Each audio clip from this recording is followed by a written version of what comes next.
te mettre. On va se mettre comment celui-là? Je vais mettre là. Ah. On va se... D'accord.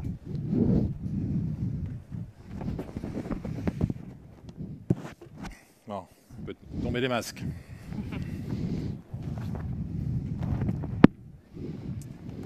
On voit personne. Bonjour à tous et merci de nous avoir rejoints pour cette table ronde pour s'intéresser au sujet des clean tech. Aujourd'hui, par le passé, on se réjouissait des belles journées de septembre. Maintenant, on a tendance à s'inquiéter dès 15 septembre où il fait 35 degrés et plus. Pour adresser cette thématique climatique, j'ai la chance d'avoir autour de moi des entrepreneurs qui ont brillamment réussi avec des approches très différentes à adresser ces thématiques. Donc on a Pierre-François Thaler, qui est le fondateur de EcoVadis. Co-fondateur de EcoVadis, une plateforme de notation RSE des entreprises pour une démarche responsable. À côté de lui, nous avons Julien Tchernia, qui est également cofondateur de Equator, un des plus grands distributeurs d'énergie renouvelable en France. Et enfin, Antoine Rostand, cofondateur de Kairos, qui est une société qui fait de l'analyse de données pour l'énergie et l'environnement. Alors, tout d'abord, est-ce que vous pouvez, en quelques mots, m'indiquer quelle est la solution que vous proposez et quel est le rôle de la technologie dans vos solutions? Pierre-François? Oui, donc EcoVadis, on est une plateforme de notation mondiale des entreprises sur leurs performances environnementales, sociales et éthiques. Voilà, on a démarré il y a 13 ans en s'apercevant que les grands donneurs d'ordre, les grandes multinationales, voilà, cherchaient tous à savoir ce que faisaient leurs fournisseurs sur ces sujets-là, mais c'était un process très manuel. Voilà, tout le monde envoyait des questionnaires, des demandes d'audit. Et on s'est dit qu'on pouvait amener de la technologie pour optimiser ce process, voilà, et créer des notes fiables sur la performance des entreprises dans tous les pays. Donc aujourd'hui, on est 700 personnes dans le monde, on a 50 000 clients qui sont les entreprises qu'on note et les donneurs d'ordre un peu partout. Et on a fait au début de l'année une levée de fonds de 200 millions de dollars pour accélérer le développement. Voilà. Et donc la technologie pour nous, c'est essentiellement des systèmes d'information qui permettent d'automatiser les process d'analyse et de collecte de toutes les informations qu'on note. Voilà, ça peut être très manuel et très compliqué. La RSE, il y a plein de standards et donc on a sur les 700 personnes, on a 200 ingénieurs, voilà, qui développent notre plateforme pour collecter des données de la part des entreprises, de la part de tiers, et puis en faire des notes simples à comprendre par les clients et les donneurs d'ordre. Parfait. Bonjour, merci d'abord à France Digital de m'avoir invité. Je suis ravi de voir que la salle est pleine, ça rassure. Et effectivement, la température de septembre angoisse. Nous, chez Equator, on a une vision qui est que finalement, tout n'est qu'énergie. Quand tous les produits ou tous les services qu'on reçoit sont des matières premières gratuites extraites du sol et qui sont transformées, transportées, vendues avec de l'énergie humaine ou autre. Et donc, si on veut changer le monde, en fait, il faut changer l'énergie.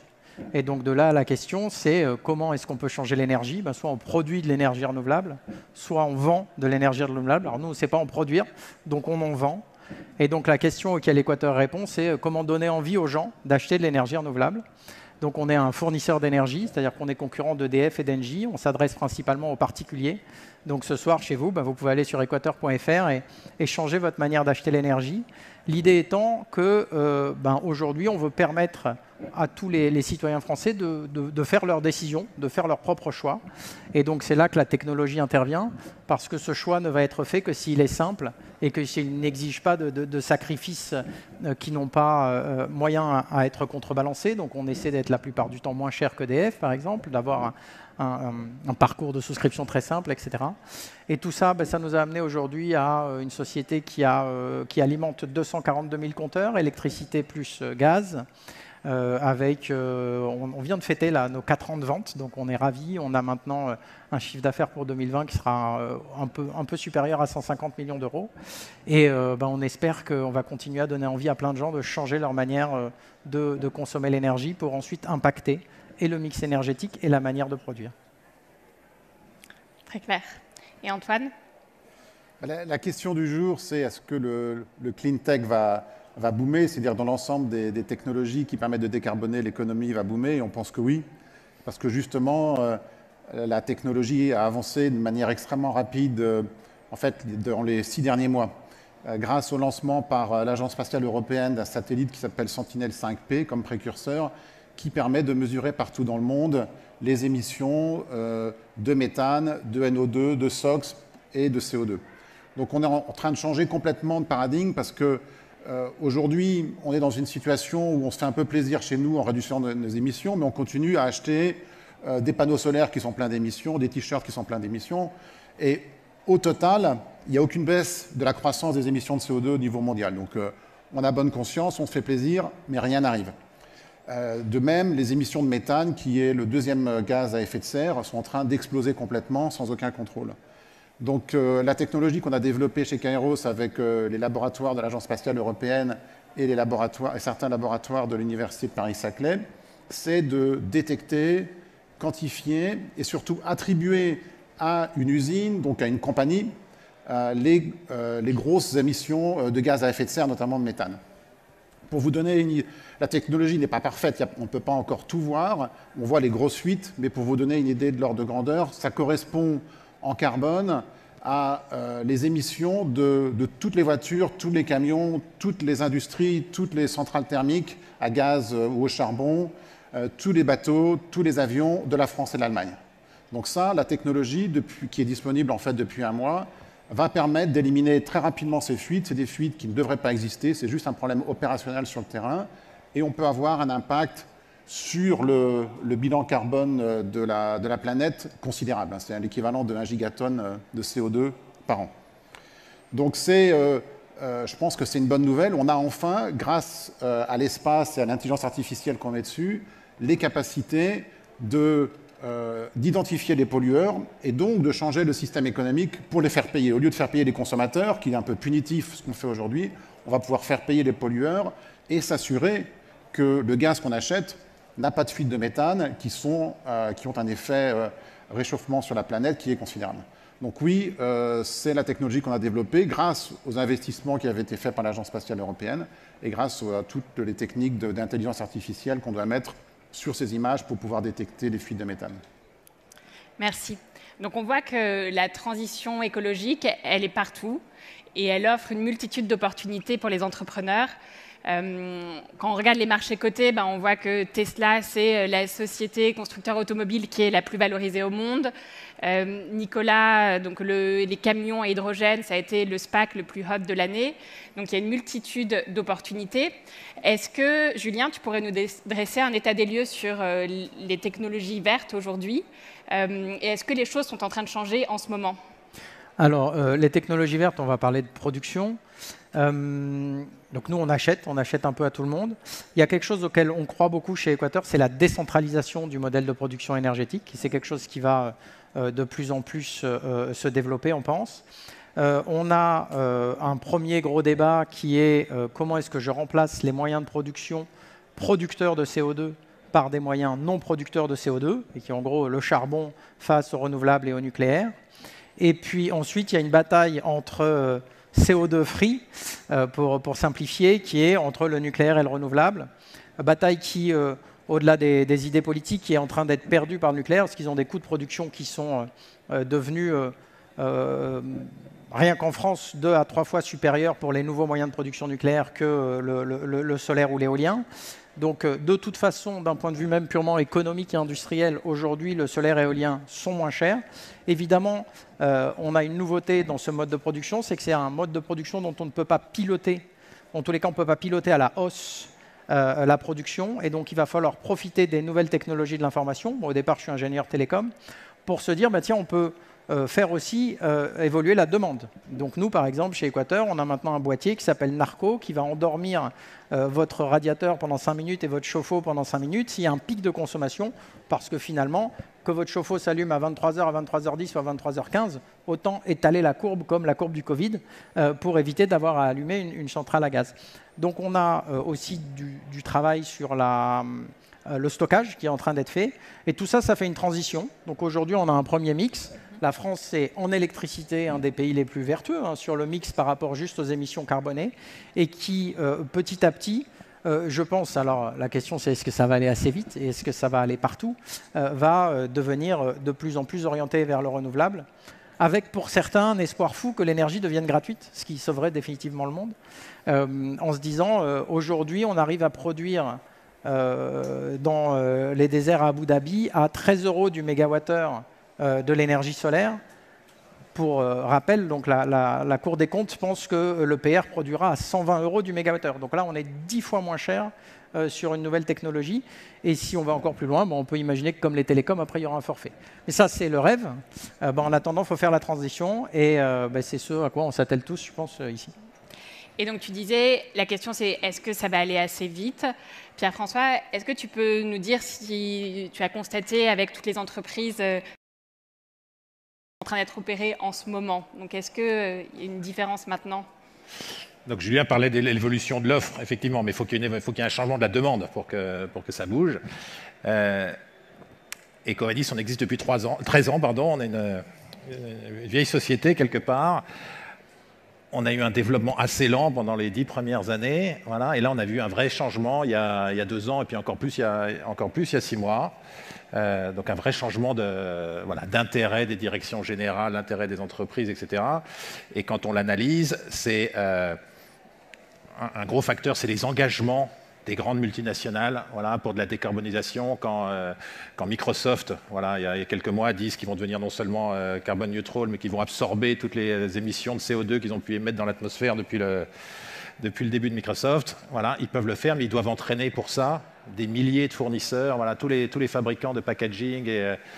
Et donc ça, c'est un vrai changement, parce qu'il y a un effet un effet viral ou un effet boule de neige. Voilà, où, Unilever, on va prendre un engagement comme ça, demander à Microsoft de s'engager, et puis au bout de la chaîne, c'est sans doute des opportunités pour les startups comme les vôtres.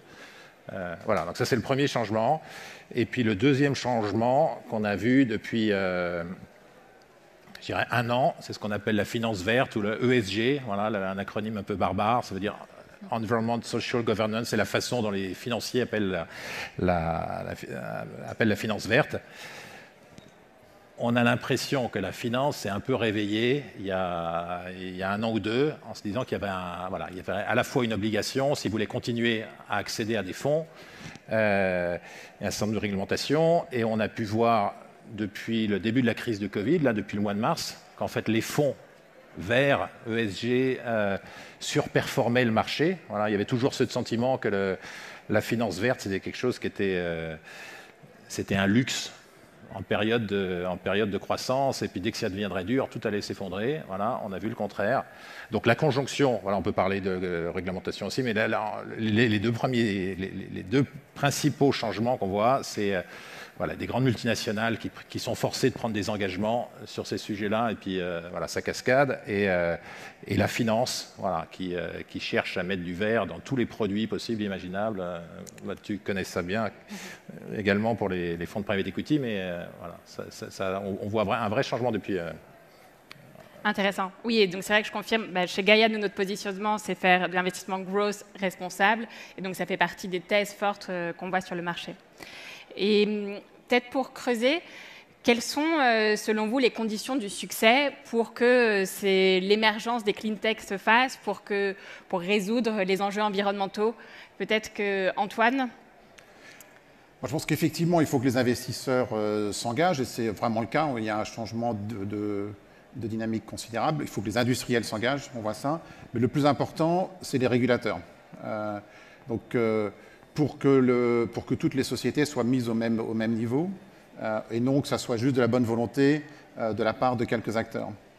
Et aujourd'hui, sur le sujet du méthane, il y a une ignorance assez importante, puisque le dernier rapport sur le climat du Haut Conseil sur le climat ne mentionne absolument pas le méthane, qui est pourtant qui a un effet de réchauffement qui est quasiment équivalent au sucre de CO2.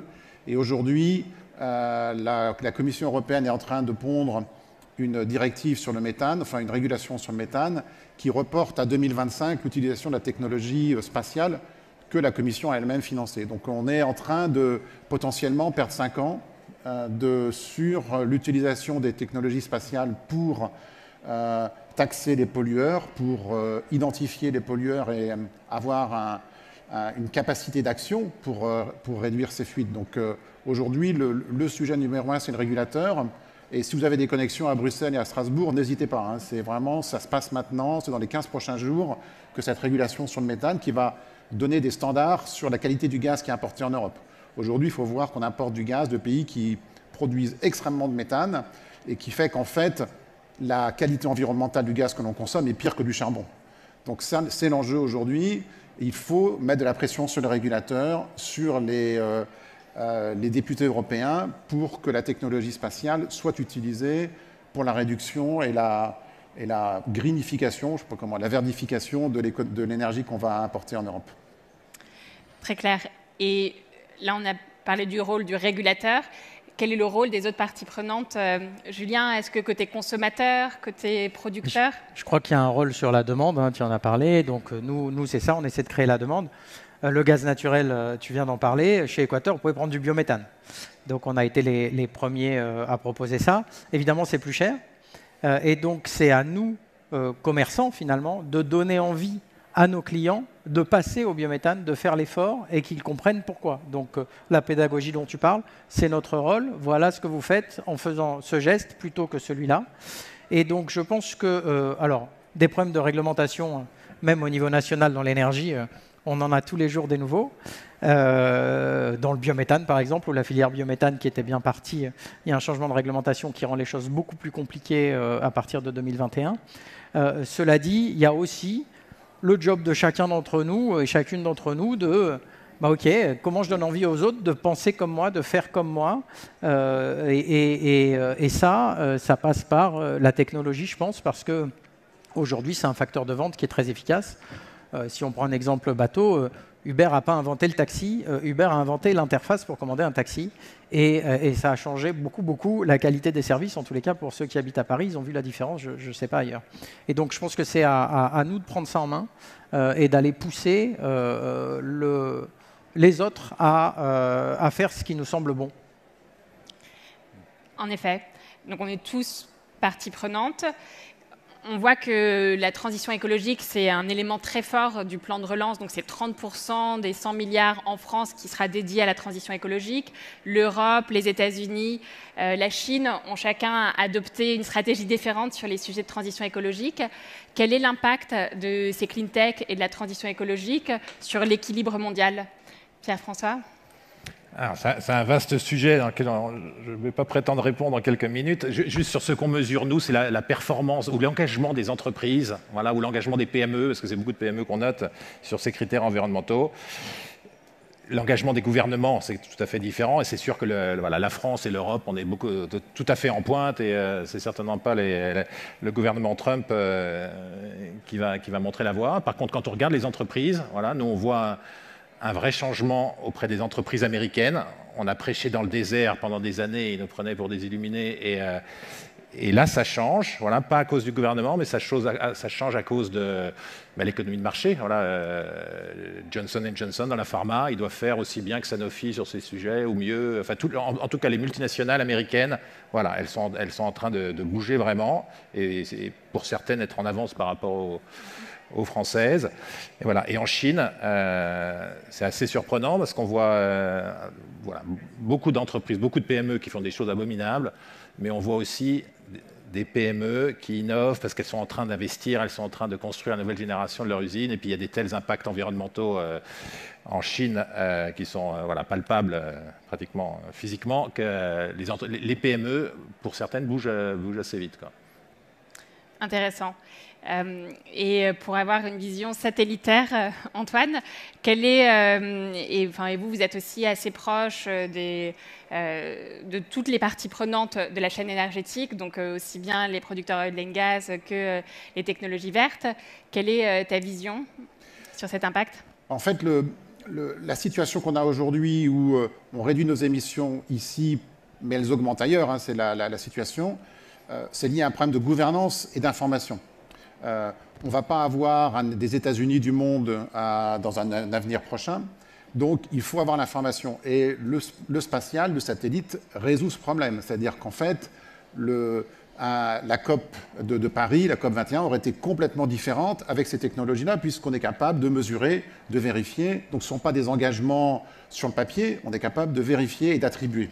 Donc c'est un changement fondamental, savoir des changements sur l'équilibre mondial des échanges, puisqu'on va être capable de taxer à l'entrée les pays en fonction de leur contenu carbone, ce qu'on ne pouvait pas faire aujourd'hui. Aujourd'hui, on a les capacités de le faire, donc ça va changer les flux de marchandises. Ça va évidemment changer les flux d'investissement, puisque les investisseurs vont pouvoir vérifier que les compagnies qui sont dans leur fonds vert effectivement réduisent leurs émissions.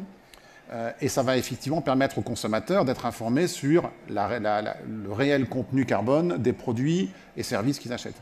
Donc c'est un changement complet, c'est comme l'invention du téléphone, c'est-à-dire que maintenant on sait ce qui se passe ailleurs.